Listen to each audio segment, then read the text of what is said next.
ჩვენი ნაკრების ურთიერთშეხვედრების ისტორია მომავალ მეტოქეებთან. რას ამბობენ მეტოქეები საქართველოს ნაკრებზე და რას ცვლის ნაპოლი კვარაცხელიას ტრაუმის პერიოდში.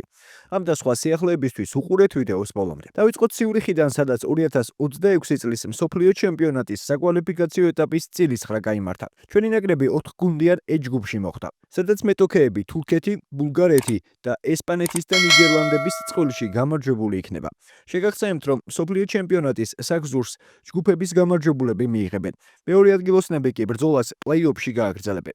H ჯგუფის მონაწილეებისთვის საკვალიფიკაციო ეტაპი 2025 წლის სექტემბერში დაიწყება. 2026 წლის მსოფლიო ჩემპიონატს კი 11 ივნისიდან 19 ივლისის ჩათვლით სამი ქვეყანა ამერიკის შეერთებული შტატები, კანადა და მექსიკა უმასპინძლებს. ახლა კიდაც შეეხება საქართველოს ურთიერთშეხვედრების ისტორიას მომავალ მეტოქეებთან. პირველი და ყველაზე უხერხული მეტოქე ესპანეთსა და ნიდერლანდებს შორის გამარჯვებული იქნება. მოკლედ განვიხილოთ ორივე. ესპანეთი ყველაზე უხერხული მეტოქეა. მათ წინააღმდეგ 8 შეხვედრა ჩავატარეთ და აქედან 7 ჯერ დავმარცხდით.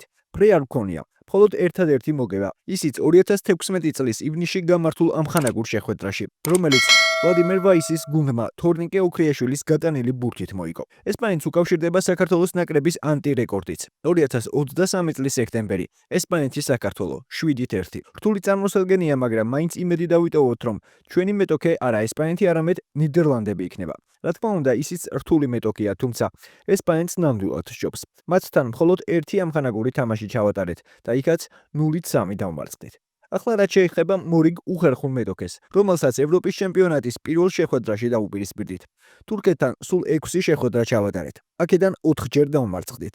ერთი თამაში ფრედ დამთავრდა, ერთიც კი მოვიგეთ და ისიც ამხანაგურ შეხვედრაში 2007 წელს.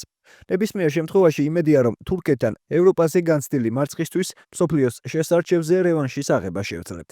სამწუხაროდ ამით უხერხული მეტოქეების სია არ მთავრდება. დარჩა კიდევ ერთი უხერხული მეტოქე, ბულგარეთი, რომელმაც 2005-2009 წლებში ანგარიშით 6-2 ორჯერ მოგვიგო.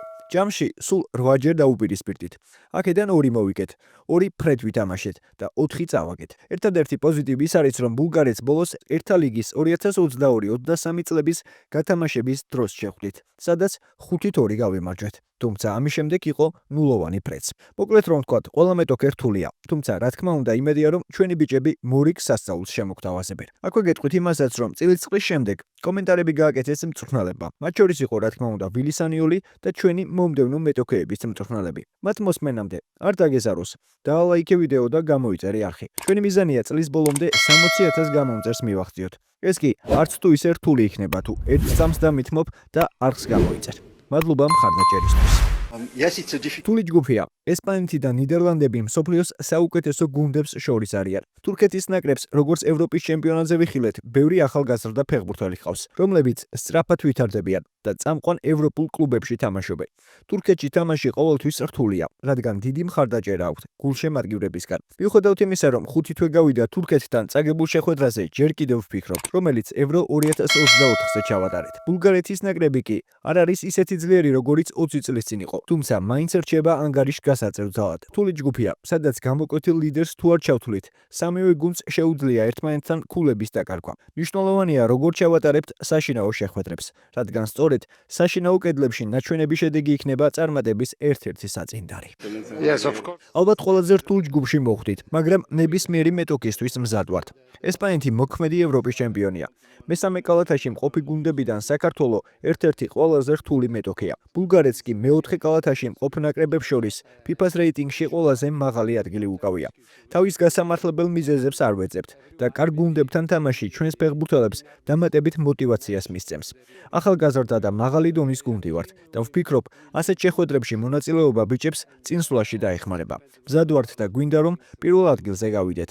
თუ ეს არ გამოგვივიდა, ჩვენი მიზანია მეორე პოზიცია დავიკავოთ და პლეი-ოფში მოხვდეთ.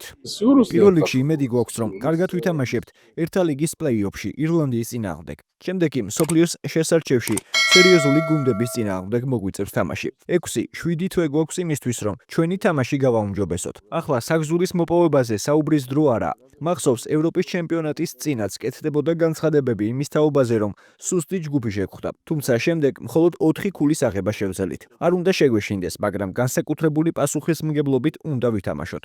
იმიტომ რომ მთელ ბულგარეთს წარმოვადგენთ. ყველაზე მნიშვნელოვანია, რომ გაკვეთილი გამოვიტანოთ განვლილი შეხვედრებიდან და იქ დაშვებული შეცდომები აღარ გავიმეოროთ. აღსანიშნავია ისიც, რომ ვილისანიოლის გუნდი საკვალიფიკაციო ეტაპის პირველ შეხვედრას საქართველოში ჩაატარებს. პირველი შეხვედრა 4 სექტემბერს გაიმართება, სადაც თურქეთს უმასპინძლებთ. 7 სექტემბერს კი ბულგარეთს. ამის შემდეგ 11 ოქტომბერს ესპანეთს და ნიდერლანდებს შორის გამარჯვებულს ვესტუმრებით. 14 ოქტომბერს კი თურქეთს. 15 ნოემბერს კვლავ საქართველო, სადაც ესპანეთსა და ნიდერლანდებს შორის გამარჯვებულს მივიღებთ. 18 ნოემბერს კი ეს ეტაპი ბულგარეთში სტუმრობით დამთავრდება. დაწერეთ თქვენი აზრი კომენტარებში. როგორ ფიქრობთ, რეალურად რომელ ადგილს დაიკავებს ჩვენი ნაკრები ეჩუბში? ახლა კი გერმანია და გოლების მოყვარული ბუდუ ზივზივაძე, რომელმაც მორიგი ბრწყინვალე თამაში ჩაატარა. ამჯერად კალცრუემ რეგენსბურგი 4-2 დაამარცხა. ამ შეხვედრაში 30 წლის ქართველმა ფორვარდმა დუბლი გაიფორმა. ერთადერთი სამწუხარო ფაქტი ის იყო, რომ მეორე ტაიმის დასაწყისში ქართველმა 11 მეტრიანი ვერ გამოიყენა, თუმცა მალევე პირველი ტაიმის მიწურულს თავით გატანილ გოლს კიდევ ერთი დაუმატა. ქართველს ჰეტ-ტრიკის შანსიც ჰქონდა, თუმცა ამჯერად ეს ვერ მოხერხდა. მაგრამ რაც მთავარია, ზივზივაძის ანგარიშზე უკვე 11 გოლია, რითაც ის ბომბარდირთა დავას ლიდერობს. კალცრუეს კი 26 ქულა დაუგროვდა და მეოთხე პოზიციაზე გადაინაცვლა. ხვიჩა კვარაცხელიას ტრავმის გამო კი ნაპოლი განსხვავებული ტაქტიკით ითამაშებს. ამის შესახებ ნაპოლის მთავარმა მწვრთნელმა ანტონიო კონტემ უდინეზესთან შეხვედრამდე ისაუბრა. რაიცვლება კვარას ტრავმის გამო? ამას ნახავთ. ჯერ არ გადამიწყვეტია, მოედანზე ვინ გავა.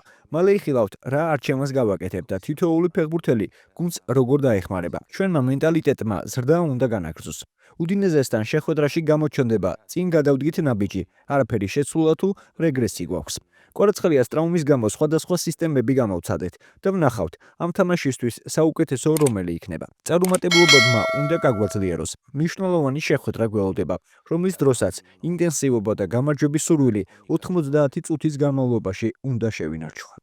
შეგახსენებთ, რომ ხვიჩა კვარაცხელიამ ლაციოსთან შეხვედრის დროს ტრავმა მიიღო. ნაპოლის ოფიციალური განცხადების მიხედვით, ქართველ ფეხბურთელს მარჯვენა მუხლის მყესის დაჭიმულობა დაუდგინდა. იტალიური მედიის ინფორმაციით კი მსგავსი ტრავმისგან აღდგენას 1-დან 8 კვირამდე სჭირდება. იმედია, რომ ქართველი მალე გამოჯამრთელდება და მალე შეძლებს ძველი ფორმის დაბრუნებას. ბოლოს კი დიტოვებთ კრისტალბეთ ეროვნული ლიგა 2-ის პლეი-ოფში დაახლოებით 60 მეტრიდან გატანილ გოლს. მარტვილის მერანმა შტურმი 96 წუთზე თორნიკე ჯიმშელეიშვილის ამ ლამაზი გოლის დამსახურებით დაამარცხა.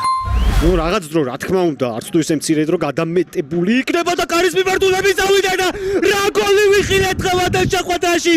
რა მაგარი გოლი თორნიკე ჯიმშელეიშვილის შესრულებით. ეს რა იყო?